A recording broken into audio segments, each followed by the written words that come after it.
Hello দর্শকবৃন্দ, আপনার সকলকে স্যাপটেক ইউটিউব চ্যানেলে স্বাগত জানাই। আজকে আপনারা যে ভিডিওটি দেখবেন সেই ভিডিওটি হচ্ছে একাডেমিক ইয়ার 2024-এ যে সমস্ত স্টুডেন্ট ক্লাস 9-এ পড়ছে তাদের রেজিস্ট্রেশনের ডেটা ভেরিফিকেশন, কারেকশন এবং এডিটিংয়ের জন্য যে নির্দিষ্ট সময়সীমা দেওয়া হচ্ছে তার মধ্যে আপনারা wbbacdata.com বলে যে ওয়েবসাইট আছে সেই ওয়েবসাইটে এই কাজগুলো আপনারা কিভাবে করবেন। এই কাজগুলো শুরু হচ্ছে 11 নভেম্বর 2024 থেকে, অর্থাৎ কাল থেকে এটি শুরু হয়ে গেছে এবং এটি আপনাদেরকে কমপ্লিট করতে হবে 20 নভেম্বর 2024 সন্ধ্যা 6টার মধ্যে। এর মধ্যে আপনাদের এই সমস্ত কাজ করে সেগুলোকে ফাইনালাইজ করে পিডিএফ ডাউনলোড করে নিতে হবে। তাহলে চলুন এই কাজটি আপনারা কীভাবে করবেন জেনে নিন। তাহলে সবথেকে প্রথমে আমরা চলে যাব wbbacdata.com-এ। এখানে আপনারা একটি বাটন পাবেন student registration by notification number DSC 11/7/24 dated 19/9/2024। এতে আপনারা ক্লিক করুন। এতে ক্লিক করলে আপনারা এখানে লগ ইন বলে একটি অপশন পাবেন। এই লগ ইনে ক্লিক করুন। লগ ইনে ক্লিক করলে এখানে আবার আপনাদেরকে পুনরায় সাইন ইন করার অপশন দেবে। এক্ষেত্রে আপনাকে সবথেকে প্রথমে আপনাদের স্কুলের যে কোড আছে, বোর্ডের ইন্ডেক্স কোড আছে, সেই ইন্ডেক্স কোডটি দিতে হবে। তাহলে এখানে আপনারা ইন্ডেক্স কোডটি দিয়ে দিন। ইন্ডেক্স কোডটি দিয়ে দেওয়ার পরে আপনারা এখানে সাইন ইন বাটনে ক্লিক করুন। সাইন ইন বাটনে ক্লিক করার পর আপনাদের যিনি হেড অফ দ্য ইনস্টিটিউশন আছেন, HOI বা TIC বা HM যিনি আছেন, তার রেজিস্টার্ড মোবাইল নম্বরে একটি ওটিপি যাবে। সেই ওটিপি এখানে দিন। ওটিপি দেওয়ার পর নিচে সাবমিট বাটনে ক্লিক করুন। সঠিক ওটিপি দিয়ে দেওয়ার পর আপনাদের এখানে লগ ইন হয়ে যাবে। লগ ইন হয়ে যাওয়ার পর আপনারা দেখতে পাবেন এখানে সবথেকে প্রথম যে পেজটি ওপেন হবে সেখানে দেখতে পাবেন আপনার স্কুলের ইন্ডেক্স নাম্বার, স্কুলের নাম, টোটাল কত স্টুডেন্ট এনরোলড হয়ে আছে অর্থাৎ রেজিস্ট্রেশনের জন্য এনরোল হয়ে আছে সেটা দেখতে পাবেন। এখানে মেল কত স্টুডেন্ট, ফিমেল কত স্টুডেন্ট, কত ট্রান্সজেন্ডার স্টুডেন্ট আছে সেই টোটালটা এখানে আপনারা দেখতে পাবেন। তারপর দেখতে পাবেন একটি ফাইনাল সাবমিট বাটন। এই ফাইনাল সাবমিট বাটনটি খুবই গুরুত্বপূর্ণ।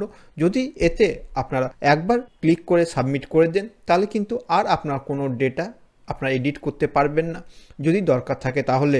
সুতরাং অ্যাভয়েড করবেন যতক্ষণ না আপনার কাজ শেষ হচ্ছে না ততক্ষণ এই ফাইনাল সাবমিট বাটনে ক্লিক না করতে। তারপর নিচে চলে আসুন। নিচে আপনারা এখানে দেখতে পাবেন সিরিয়াল নাম্বার, নাম, প্রোফাইল পিকচার, জেন্ডার।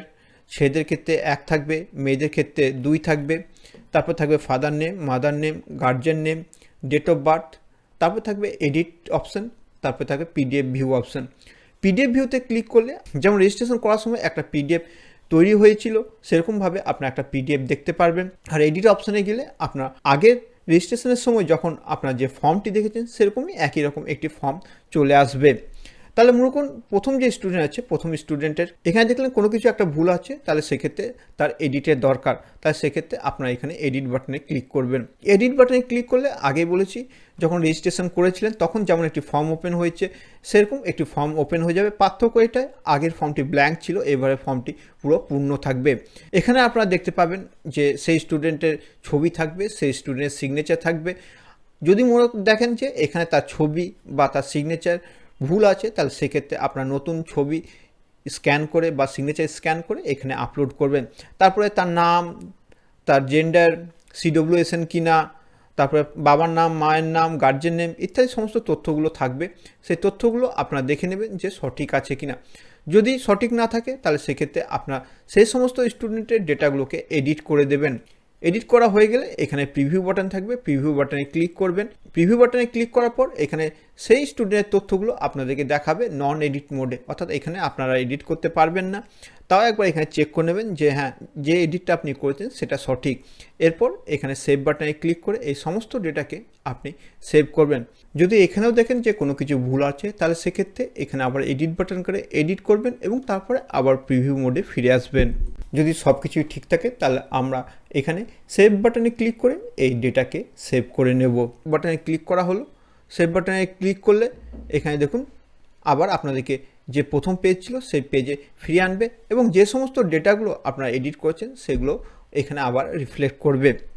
এইভাবে আপনারা প্রত্যেকটি স্টুডেন্টের ডেটাকে চেক করবেন এবং যদি এডিটের দরকার পড়ে তাহলে সেক্ষেত্রে আপনারা এডিট করবেন। এইভাবে যখন সমস্ত স্টুডেন্টের ডেটা আপনারা চেক করে নেবেন, চেক করে নেওয়ার পরে আপনারা এখানে ফাইনাল সাবমিট বাটনে ক্লিক করবেন। ফাইনাল সাবমিট বাটনে ক্লিক করলে এই সমস্ত ডেটাগুলো ফাইনালাইজ হবে। এরপরে কিন্তু আপনার স্কুল এন্ড থেকে আর কোনোভাবে কোনো পরিবর্তন করতে পারবেন না। এখানে আরেকটি কথা মনে করে দিই, যদি কোনো স্টুডেন্ট ডেটা ভুল থাকে আপনারা সেটাকে এডিট করলেন, এডিট করার পর সেভ করলেন, সেভ করার পরে আপনারা ভিউ অপশানে গিয়ে সেই পিডিএফটি আপনারা ডাউনলোড করে নেবেন। কারণ এটি আপনাদের কাছে প্রমাণ যে তার ডেটা ঠিক করা হয়েছে এবং সেই স্টুডেন্টকে দিয়ে সাইন করিয়ে নেবেন। ফাইনাল সাবমিটের পরে যে পিডিএফটি জেনারেট হবে সেই পিডিএফটি আপনারা ডাউনলোড করবেন এবং আপনাদের কাছে রাখবেন, এবং পরবর্তীকালে যদি বোর্ড বলে যে সেই পিডিএফ কপি তারা জমা নেবে, তাহলে সেক্ষেত্রে আপনার সেই পিডিএফ কপিটি জমা দেবেন। তাহলে আশা করি এই ভিডিওর মাধ্যমে আপনাদের বোঝাতে পেরেছি কীভাবে আপনার WBBSE ডেটা যে ওয়েবসাইট আছে তাতে রেজিস্ট্রেশনের যে ডেটাগুলো আছে সেগুলো ভেরিফাই করবেন। আর আশা করি এই ভিডিও আপনাদের ভালো লাগবে। যদি ভিডিও আপনাদের ভালো লাগে অবশ্যই ভিডিওকে লাইক করুন, শেয়ার করুন এবং চ্যানেলের কমেন্ট বক্সে কমেন্ট করে অবশ্যই জান এই ভিডিও আপনাদের কেমন লাগছে। তাহলে আজকে এই পর্যন্তই, আবার আপনাদের সঙ্গে দেখা হবে নতুন ভিডিওতে।